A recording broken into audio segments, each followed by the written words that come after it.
Saturday, May 24th, 2025, it was the first weekend after I got fired. The layoff, firing, termination decision was made on Wednesday, which was 3 days ago. I caught the high-speed rail from Taichung, my city, traveling to Taipei for an interview. The interview was at 9:10 a.m., so I bought the 6:52 a.m. one to get myself there. It was so early. Getting a sandwich and an iced latte to enjoy the commuter vibes. This cafe has been popular. It's similar to the Pret-a-Manger or the Nero in the UK. I think I was too confident about the time required to have the food and beverage ready, but anyways, the staff members eventually got them ready for me just on time. Speeding up was still mandatory though. Time management this time not too bad. I requested a window seat and yay, I got to my window seat on time. First thing first, having my breakfast before 7 a.m. I ordered a pressed mushroom and cheese sandwich with pesto, and it was amazing. The pesto was such a main character, flavoring every ingredient, and the cheese was warm and soft. Mushrooms were being mushrooms, and that's absolutely good enough.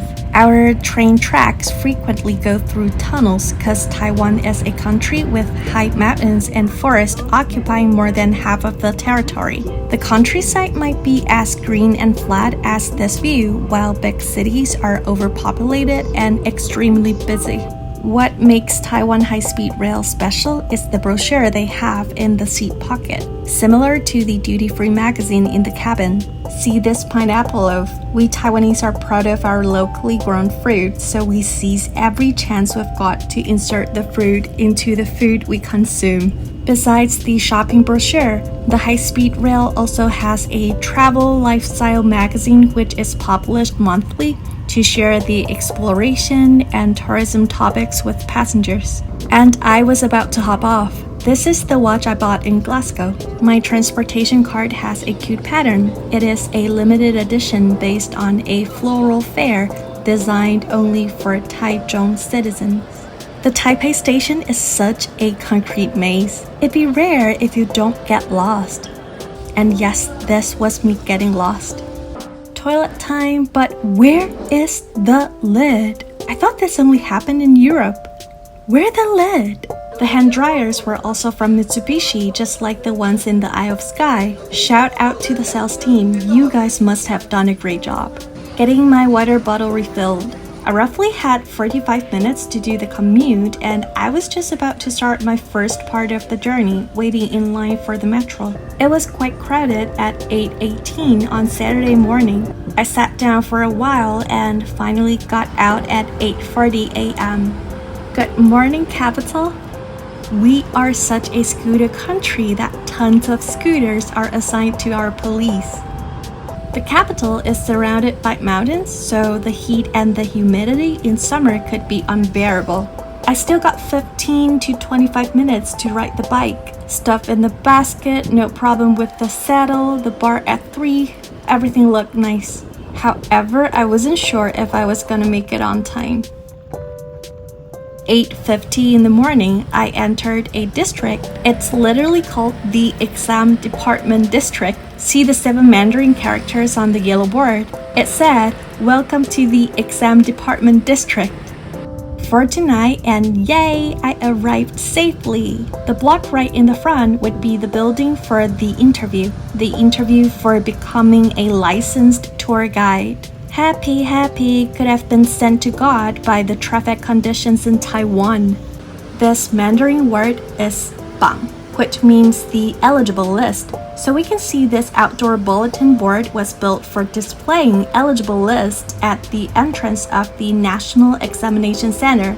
We have 23 million people living in Taiwan, and this is the only national examination center we have. This is why we sometimes travel for national level examinations. Checking my assigned interview room. And my room was on the 6th floor. And here be the 6th floor. Look at this view. I love trees so much, especially those in cities, because they are playing an extremely important role being in cities. This bird's eye view reminded me of the riverside in Porto. I went traveling by myself to Porto 2 years ago when I was 28. Let me tell you how much Taiwanese people love refilling our water bottles. So, here's the break room on the 6th floor, right? Do you think 3 drinking water stations are enough for Taiwanese? Definitely not. Gotta make sure there's another one set in another corner. People crave for hot water as well. The 100 stands for 100 degrees Celsius. Yes, the boiling water. The building was quite old. You can tell it might once be the most modern one as government property, but not anymore these days. The handle had a sticker on it saying this belongs to the National Examination Standard. Please don't take it out of the building. 45 minutes later, I finished the interview. Yay! All the interviewees, all the candidates were not necessary competitors to each other. If you pass, you pass. It's not doing the top 10% or anything. I got my paper stamp as the proof of attendance so that I might be able to apply for the unemployment benefit. 10 in the morning and it was raining. Not heavily though. Therefore, I took a bike ride again back to the metro station. Was this the one I rode an hour ago? Probably. See the bar at 3. Before the ride, staying hydrated. In Taiwan, we don't have bike lanes everywhere, so most of the time, it could be not ideal to cycle around. Watch me risking it all. We can see the open hall on the ground floor of every house here. This kind of architecture is very common in Taiwan since we've got a lot of rain almost all seasons. This design is meant to be pedestrian friendly. And here's our post van. The theme color for the post office in Taiwan has been Kelly Green. Right before 10:30 a.m., I went back into the metro station and charged my phone. I googled the restaurant I've been wanting to try and decided to go, despite the fact that I might not get to try the food since my return ticket was at 12:01 p.m., standing next to the fire extinguisher. Hello, safety officer. Got out at 11 and it was raining. Love the open hall so much. This really should have been mandatory everywhere. Had my umbrella out. I think I bought this from Primark in Motherwell. I was walking so fast and I arrived. The restaurant was so popular that customer had to get a number note to wait in queue. It was 11 in the morning. Put my cute umbrella on the rack. Hopefully it's still there later. Their noodle was the famous one, so no green onions, no Sichuan pepper, confirmed. Was also getting the boiled oysters. Waiting for food in panic. 15 minutes later, my train would depart. 11:15, the oysters served. Look at this. Wasn't it crazy? An oyster hill. The oysters were so tasty. The freshness was impressive. You know, sometimes there'd be a weird smell if the seafood is not fresh, and that didn't occur. So, 10 out of 10. Every oyster was incredibly juicy and the garlicky soy sauce dressing was not too salty. I then realized that the ingredient under the oysters was a pile of mung bean sprouts. And then the noodles in spicy sesame sauce. The dish was fabulous. The spicy flavor was outstanding but bearable for me, and I'm a person who usually doesn't go for spicy food. Noodles were chewy in a brilliant way, and the thick sauce was well caught by every noodle. 11:30, plate empty.